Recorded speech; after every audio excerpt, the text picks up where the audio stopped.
years of British rule over the Indian subcontinent, on August 15, 1947, it was split into two independent nations, Hindu-majority India and Muslim-majority Pakistan. The process was known as partition. Most people wanted independence, but what came after that was tragic. Some 17 million people were displaced, and an estimated 1 million were killed.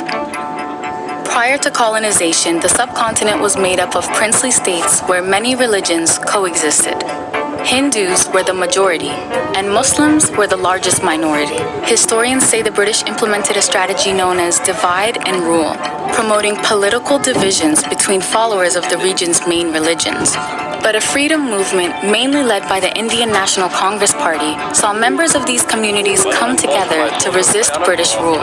Led by Mahatma Gandhi and others, the largely non-violent campaign forced the British to act, and the UK announced its plans to quit the vast nation after the Second World War.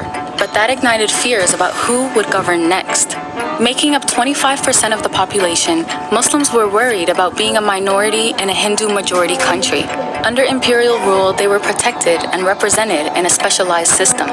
So, Muhammad Ali Jinnah, leader of the Muslim League, advocated for Muslims to have their own homeland, Pakistan. A section of Hindus also campaigned for an ethnic Hindu state. Divisions between the two groups deepened. Riots erupted in many places in which thousands were killed. In 1946, Lord Louis Mountbatten, the new British Viceroy to India, started talks with the Congress parties Jawaharlal Nehru and Jinnah. Mountbatten convinced the leaders to agree to the partition, creating two new states. Cyril Radcliffe, a British lawyer who had never been to India, was tasked with drawing up the borders. He was given just 36 days to put together the partition project. Using outdated maps and census records, his committee came up with this: India, West Pakistan, and East Pakistan, which would later become Bangladesh. But they didn't assign Muslim-majority Kashmir to either country. This will cause problems later. As the British left in 1947, chaos erupted. Millions of Muslims, Hindus, and Sikhs suddenly found themselves on the wrong side of the border. They had to leave their ancestral homes, with millions of families separated until this day. The exodus of people triggered unprecedented violence, with mobs killing an estimated 1 million people and raping and abducting up to 100,000 women. What was supposed to be a celebration of independence from British rule turned into a bloody and brutal chapter in the history of the two countries. 75 years later, India and Pakistan remain bitter rivals, still disputing over their borders.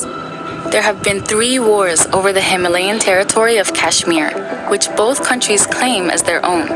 On the Indian side, security forces are fighting rebels opposed to Indian rule. Meanwhile, India's Muslims are regularly subjected to attacks by Hindu groups, emboldened by the nationalist BJP government in power since 2014. The legacy of partition is complex and still felt in South Asia today.